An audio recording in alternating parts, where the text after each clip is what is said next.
Hello.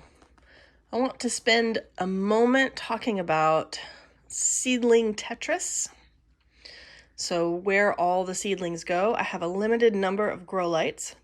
I did buy some new grow lights. I'm going to do sort of a review of that coming up soon. But have a limited number of grow lights.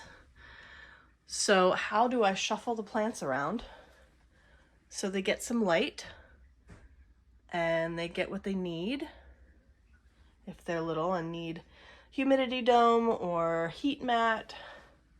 How do I get them what they need? See, I've got some nice established plants in here. And not only that, but how do I find space for all of the upcoming seedlings? It looks like I have a lot of space right now, right? You see, like, there's just a couple of pots under there. There's no giant amounts of seed trays. Look, this one doesn't even have any seeds on it. Well, do you want to know where those are? They are outside having a sun bath. Come on, I'll show you. So here they are getting their sun bath. It's in the upper 30s right now, Fahrenheit. So we are above freezing. But all of these plants I put outside as long as it's above freezing. We've got Lisianthus, which likes the cold. We have lettuce, which likes the cold. More lettuce. We have arugula, which also likes the cold. And onions, which like the cold. So all of my cold-loving plants I put outside. So what does a seedling need? It needs light, moisture, soil and nutrients. It needs airflow and temperature. Let's talk about the quick ones first. For the purpose of this video, soil and nutrients are all consistent. All of the seedlings are more or less getting the same thing, and it doesn't really factor too much into the seedling Tetris. And with general watering too, that is also the same. So it doesn't factor into the seedling Tetris just how much you're watering. You know, you water as much as they need. But what does factor into the Tetris is humidity domes. So this is my humidity dome. Basically what it does, in short, is it helps keep the surface of the soil moist. Helps keep some humidity in there so the seedlings can germinate.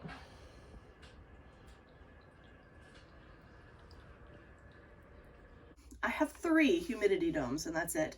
So I try not to use them on everything. I try not to have too many seedlings at once that are going to need a humidity dome. So I do have to think about that as I plant things. And I think that we can quickly talk about airflow, which is important, but it's relatively consistent for all of my seedlings. I have a fan going in my seedling starting room.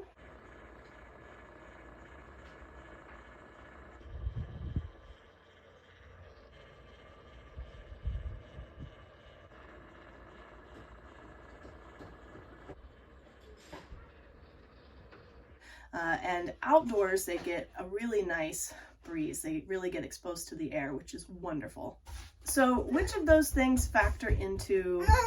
Yes? I give you some cake. Oh. So the things that factor into shuffling seedlings around most are light and temperature. So let's talk about those. So which things factor the most into my seedling Tetris? Well, that would be temperature and light. My indoor temperature here in my sunroom stays at about 65. Maybe goes up a little bit more as the sun comes in. These are south-facing windows and these are west-facing windows. So we do get a little bit of warmth in here from the sun during the day, which is pretty good as a baseline for most plants that I'm growing. Some seedlings need a little bit warmer temperature in order to germinate, and for that I have heat mats. I have 3 of these heat mats. I currently have 2 running and I have 1 waiting, which will be upcoming. So what this does is add about 10 degrees or so to the temperature of the room. So some seeds need a little bit more warmth to germinate. So I'll keep them on the heat mat. Some seeds don't. For example, the primula absolutely does not want warmth to germinate. It needs cold to germinate. So I did not have those on the seed mat. I've also got some things on this tray that have germinated. You'll see the geraniums here. They don't need the heat now that they're germinated. I'm still waiting for some of these to germinate in here.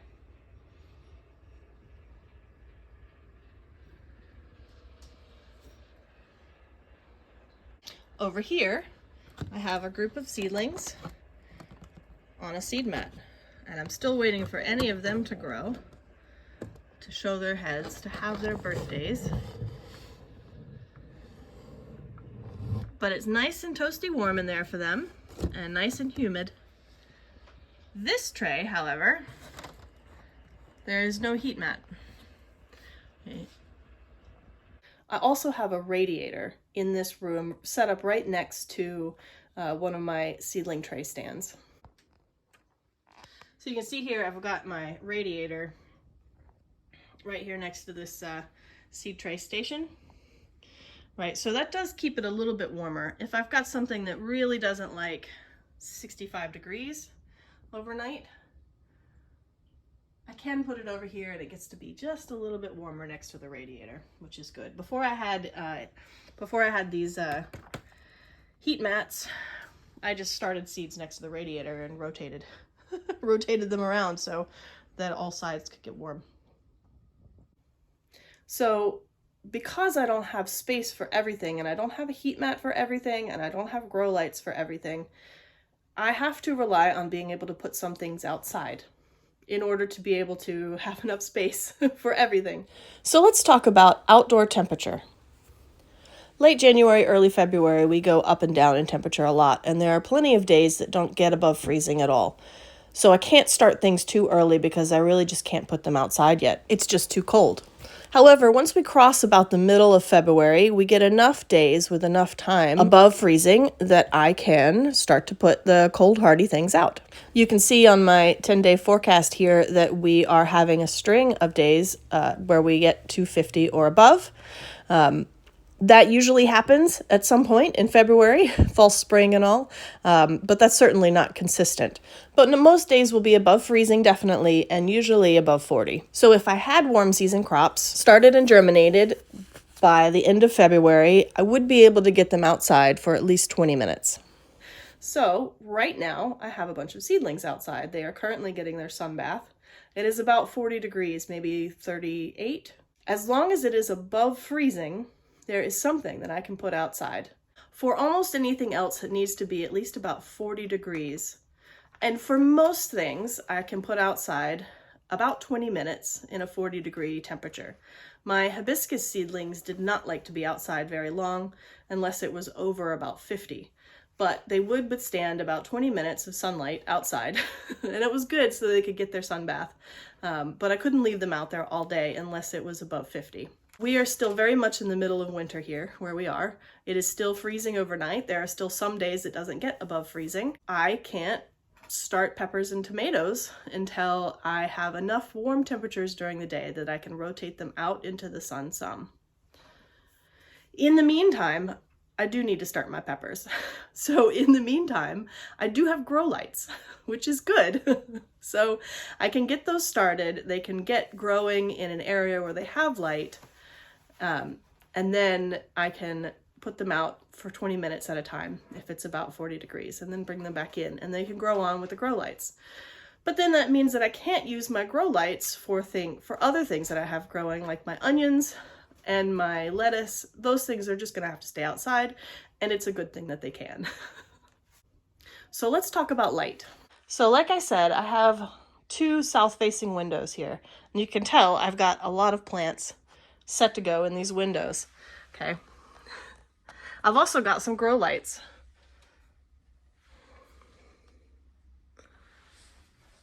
Those I don't have any grow lights for, but they get good light from the window. But over here, this seedling stand, this does not get very good light from the windows, so I have grow lights. These are not the most expensive grow lights ever. They really are just supplemental light. I like to put things outside if I can. I do have a lot of west windows, as you can see, down the way there. But it's not enough light by itself, those west windows. It'll do on a rainy day, but you really need some supplemental lighting in here. So I've got some supplemental lighting. And my kid is turning the light on and off, which is maybe perfect for this discussion. So right here behind me, these are my south-facing windows in my sunroom. And I've got my seedlings just right over there, the ones that are getting their sun bath right now. So let's take a minute to talk about the angle of the sun. Okay, so we are past February, the beginning of February 2nd. Before February 2nd, there's barely enough light coming in through the windows, even the south windows, for things to grow very well. So I try not to grow things before that. I do need to start onions early, and something like the Lisianthus I needed to start like back in January. So I made sure that it had good light from the grow lights. For the most part, I try not to start anything before the beginning of February, just because there's just not even enough light coming through the south windows because the sun is so low in the sky. But as the sun climbs higher in the sky, as the year goes on, the end of February is a really good time to start things in my sunroom, because now I'm getting enough light from the angle. The angle of the sun is high enough that I'm getting enough light, at least some. So outside, it factors a little bit on where I put the seedlings for their sun bath. There's always microclimates in your yard, and this area here next to my driveway in front of my garage is a really great microclimate for this. So let's talk a little bit about microclimate. This area right here is south facing, so it gets really good sun. It's not shaded by any trees, and with the garage door right there, it gets a little bit of radiant heat. So this, at this time of year, is the best spot to put things out. There's a tree right over here, and as it leaves out a little later in the spring, in the middle of the day, this gets a bit of shade from that. You can see the midday shadow here a little bit. So you can imagine if that tree had all of its leaves, this would be definitely shady. If you've watched my videos before, you may have seen that I put them up front, which is west facing. It's a little bit more convenient for me to be able to get them out, and it's not so much in the way of the household up there. But there's a very large tree, this large tree that you can see over my shoulder over here, which shades that part for part of the day at this time of year. As the sun gets a little higher in the sky, as we get closer to spring, the tree doesn't shade that part. So I'll start putting them up front. So it's almost noon here, and you can see the front yard has pretty good sun right now. All right, in the early morning, the house, you can see here's the shadow from the house. The shadow from the house is much further out, and it's good sun right now. However, as the sun crosses the sky, if it's low enough in the sky, these trees are in the way and they cast a big old shadow here. So you see their shadow over there. It's a pretty significant shadow. But as the sun gets higher in the sky, see it's right about there. So a little later in the spring, it'll clear the tops of those and we'll have sun out here all day. It's just after 2 o'clock, and you can see the shade from the big tree. But that's just a little shuffle, just a little bit of the seedling Tetris that goes on. All right, let's go back inside. Let's take a quick moment to talk about hardening off, because you can't go just from these grow lights straight outside all day. So I've come back to you here at the, these are snapdragons and primulas, because I had them outside this morning for about 30 minutes today. Yesterday I had them outside for about 20 minutes. Tomorrow I'll have them outside for about 40 minutes, and then I'll do an hour, and then I'll do 2 hours, and then they're probably fine to stay outside. So you do have to take these outside a little bit at a time. Lots of things to remember to do in the morning. So light and temperature are the factors that I have to consider most with moving seedlings around, seedling Tetris. Obviously, a couple of other factors are involved. The humidity domes, airflow. Can't put them outside if it's a gale. If it's so windy, I can't put things outside. Otherwise, those airflow and soil and watering, those things don't factor too much into which seedlings can go where. This is the perfect time for this video because I am about to start peppers and I am going to need the space. So for me, it's important not to start those too early. I have to really watch the weather on that. So I have room inside for the peppers. Now, I won't necessarily need to put the onions and lettuce under the grow lights when they come in because they've spent all day outside in the sun. So the peppers, and when I start tomatoes not too long from now, those things can stay under the grow lights and maybe spend 20 minutes or so outside getting a little extra sun. But for the most part, they're going to be grown inside with the light coming in from the windows and the grow lights. I am going to bring you back tonight, this evening, to finish this video out once I've brought all of those in so we can actually look at how much space I have. Because space indoors is another factor to seedling Tetris. I can put things on the floor if I need to, as long as they get to go outside and be in the sun, as long as it's warm enough for them to go outside and be in the sun. So I'll see you soon this evening. All right, welcome back. It is nighttime, as you can see. And I've got all of the seed trays in. And I'll give you just a little bit more info now that I've got them all in. So on this table, without like these sorts of plants on it, I can get 8 or 9 trays, these kind of trays, here on this table. And in the spring last year, I had this table full all the time as I took things out and brought them back in. I do have some space in this little rack for some plants, but they won't be getting any sun. So this chamomile here, it gets sun. So those that are in the corner, they're close enough.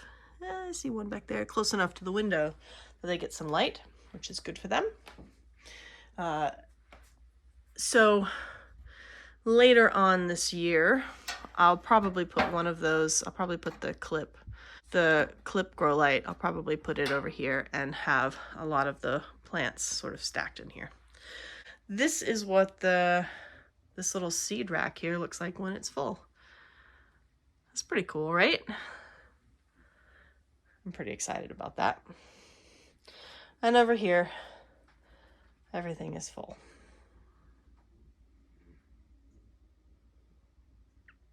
Now these trays will sort of fit sideways, horizontally, this way. And I can get 2 in, so that if pressed, I could get 6 trays here.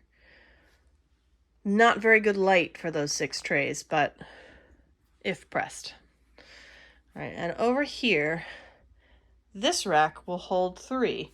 So you see how I've got this one sort of slid in there. The other 2 shelves will do the same. So I can get 3 over there, and that's by the west window.